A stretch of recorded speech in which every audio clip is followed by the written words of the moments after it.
So from the year 2000 to 2005, the legal battles over Terri's life played out all over the media. You could not avoid it at this time. Now, the reason the media had gotten involved is because Michael was going to remove the feeding tube, so Terri's family started talking to the media, to the public, and just really putting it out there what was going on. So that's why the media really got involved. Family sues, whatever. It's trying to stop Michael from removing the feeding tube. And then in the year 2000, a Florida judge actually rules in Michael's favor, saying that Terri's feeding tube could be removed. The court had heard testimony from multiple witnesses, including family members and medical experts. The court had found clear and convincing evidence that she would not have wanted to be kept alive on life support without hope of recovery. So the judge rules in Michael's favor, but the family filed a petition to have this stopped. So literally it goes back and forth, back and forth. Judge says, okay, Michael, you can have the feeding tube removed. And then it gets put on hold because the family would file a motion, a petition, a lawsuit, whatever, to stop that from happening. And this would continue for years. So once the media got a hold of this, it was everywhere. And this is when religious groups and right-to-life activists started to jump in. They were angry. They were calling it murder. Certain activists saw Terri's case as a rallying point for promoting specific religious and political beliefs, like putting heavy pressure on politicians and judges to keep Terri alive, specifically. You know, their fight was that every life should be protected. People would literally be outside of Michael's house picketing with signs calling him a murderer. So the pictures are wild. There's even like kids, little kids, like who have to be like 6 or 7, and they're holding a sign that says, "You're a murderer," or something. And it's like, oh my God, leave the kid out of it. I don't know. It was a lot. They'd be outside of his house every day calling him a murderer. He explained how he would get death threats every single day. His attorney, I watched this interview with his attorney. His attorney was like, oh, every day I would check under my car because people were constantly threatening to put a bomb like under my car, threatening to kill me. It was just wild. It's so funny that the people who were like, "You're a murderer," and then they put like a car bomb or something, they threaten you with murder. It's just kind of silly, isn't it? Anyways, so people are starting to get really aggressive, and they're getting loud. Terri still has her feeding tube in, and it's 2003. So with all this heavy pressure and media attention, Jeb Bush enters the picture. Do you know who Jeb Bush is? Well, he was Florida's governor at the time.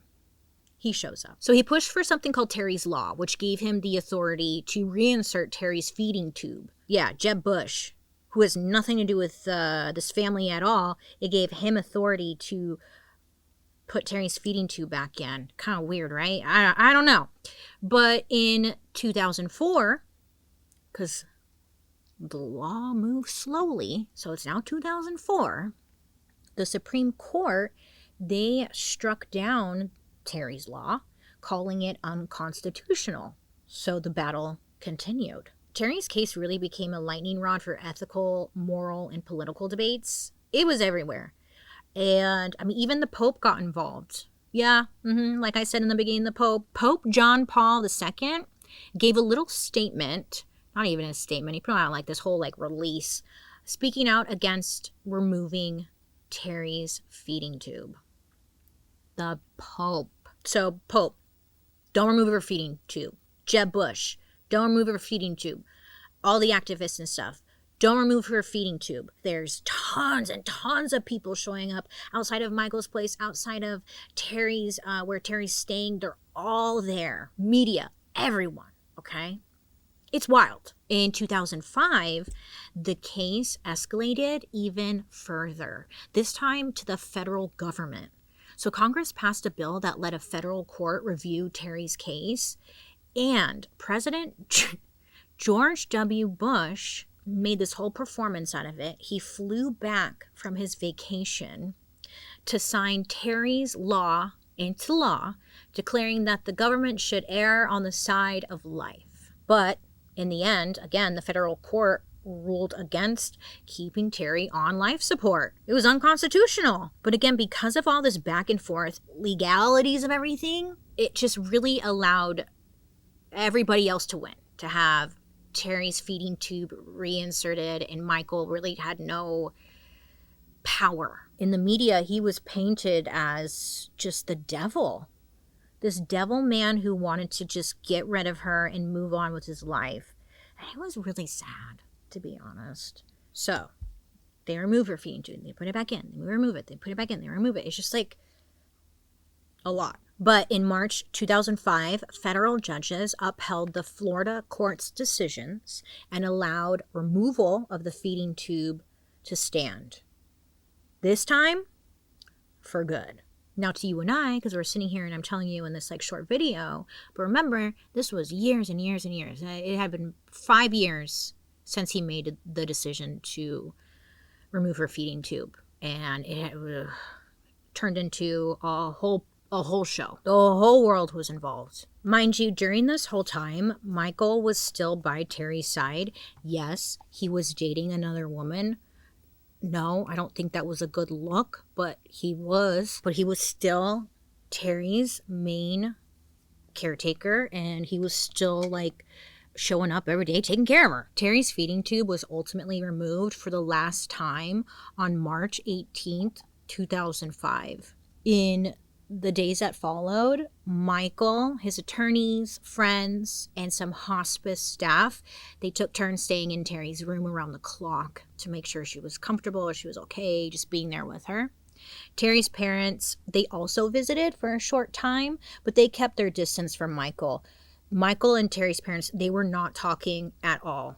At all. When Terri's parents left Terri's bedside, they would go right to the media and give updates about how Terri was, what was going on, and how awful Michael was.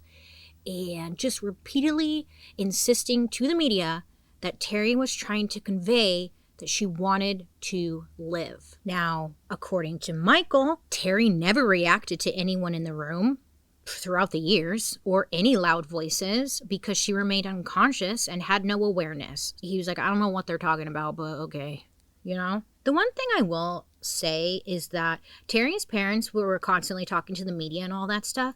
Michael kept to himself. He rarely talked to the public, the media. He just stood by Terri's side. It's like everybody hated him, and he just did the right thing. And I know, for some reason, it's just like I kept looking for something. Where did he fuck up? Where did he fuck? Nothing. He was there. So outside the hospice where Terri was at, there was over 600 people outside, including pro-life activists, religious groups. There were children there who were on spring break. Some people literally would just show up. They would pray, leave some flowers, whatever, be quiet about it, respectful. Others were just loud, marching, chanting slogans, demanding Terri's feeding tube be put back in. National and even international media were at the hospice, and they also were outside of Michael's home, like on the sidewalk too. So they're everywhere. Television cameras broadcast nightly stories about the dispute between Michael and Terri's parents. Michael described it as an awful, surreal experience. He said that not only was he dealing with the grief of losing his wife, but also the relentless public spectacle that turned Terri's final days into like a national political storm. Okay. And then could you imagine on top of that, leaving your house, getting called a murderer and all these awful names? Poor guy.